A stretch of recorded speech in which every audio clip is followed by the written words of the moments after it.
ya estamos de regreso en Sana Convivencia Escolar, Tienes que Vivirla. Estamos junto a la Coordinadora Nacional de la Unidad de Transversalidad Educativa del Ministerio de Educación. Ella es Nicole Orellana. Nicole, estábamos conversando antes de irnos a la pausa respecto a unos ejemplos de lo que era la transversalidad, digamos, para que nuestros televidentes entiendan con mayor claridad el término y cómo se aplica, digamos, en la educación. Ahora, quisiera que me contaras un poco cuáles son los temas que ustedes ven exactamente. Ya, principalmente estamos trabajando en tres grandes enfoques. Primero estamos trabajando con convivencia escolar, sexualidad, afectividad y género, y educación para el desarrollo sustentable. Estos tres grandes ámbitos tienen una gama súper amplia de temas específicos. Entonces, desde esos temas, nosotros bajamos el establecimiento educacional. Desde convivencia escolar trabajamos los temas coordinadamente con instituciones que tienen que ver o que apoyen esta temática. Es decir, para elaborar los planes o para bajar la política de convivencia escolar, nosotros requerimos de que alguna institución esté inserta trabajando en los establecimientos educacionales. En el tema de sexualidad, afectividad y género igual. Nosotros para trabajar el enfoque de género necesitamos prioritariamente que el CERNAM trabaje también aliados con nosotros. Por lo tanto, nacionalmente y desde el terreno mismo, trabajamos en alianza con las instituciones nacionales e internacionales que apoyan las temáticas específicas. En educación para el desarrollo sustentable trabajamos con el Ministerio de Defensa, por ejemplo. En el tema de las minas antipersonales, trabajamos con UNESCO. En el tema de educación para el desarrollo sustentable o sostenible, trabajamos en el tema de seguridad escolar con todas las policías.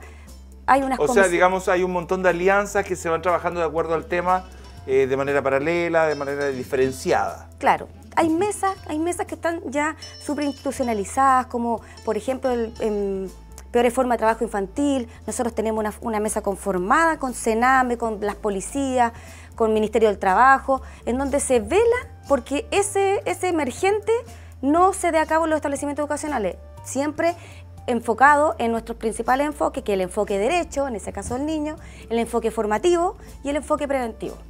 Nicole, estábamos conversando recién respecto a estos temas. Me gustaría que te detuvieras un poco en lo que es educación para el desarrollo sustentable. A ver si me lo pudieras explicar un poquito más en profundidad. Ya. Educación para el desarrollo sustentable se enfoca principalmente, se enmarca dentro de todos los convenios, los firmados, los tratados que tiene Chile internacionalmente y nacionalmente.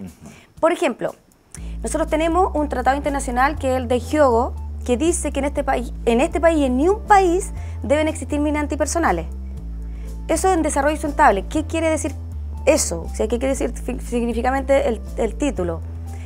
Este país, para que llegue a ser un país sustentable o sostenible en el tiempo, tiene que tener ciertos mínimos.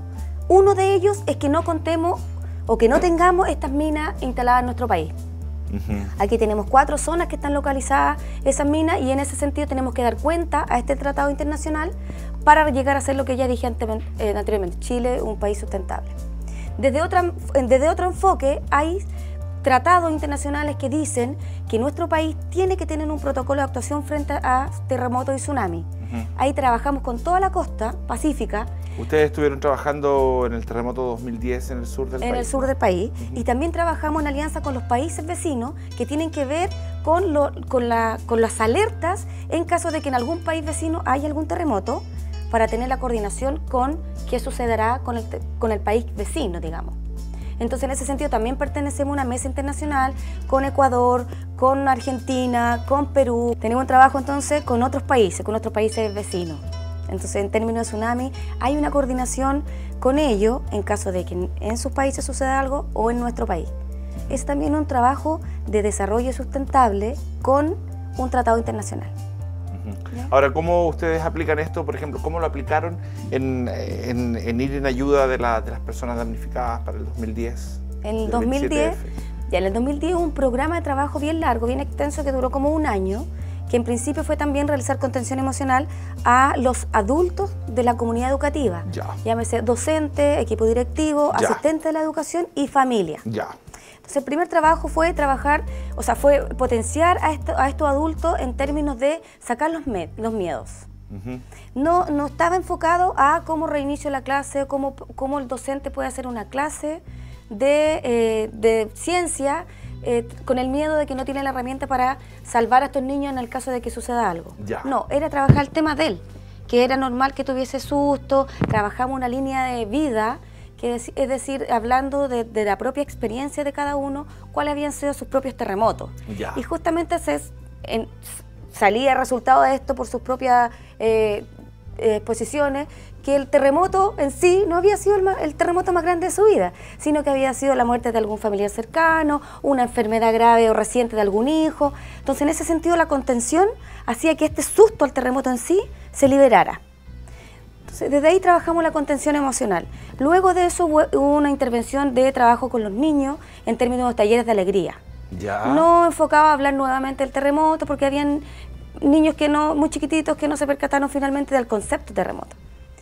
Y después ya entramos a los colegios ordenando más bien todos los planes que tenían ellos de trabajo actualizados a este contexto. Por ejemplo, revisar nuevamente los planes de evacuación que tenía ese establecimiento en el caso de que sucediera un terremoto estando en horario de clases. Digamos. Entonces, desde ahí empezamos a trabajar con los instrumentos de gestión que tiene que tener cada establecimiento educacional. Nicole, te invito a la última pausa y ya cuando volvamos quisieras que me explicaras cuáles van a ser las acciones que se van a tomar acá en la región de Tarapacá por el terremoto recientemente sufrido. ¿Te parece? Sí, claro. Ok, vamos a una pausa y volvemos en Sana Convivencia Escolar. Tienes que vivirla.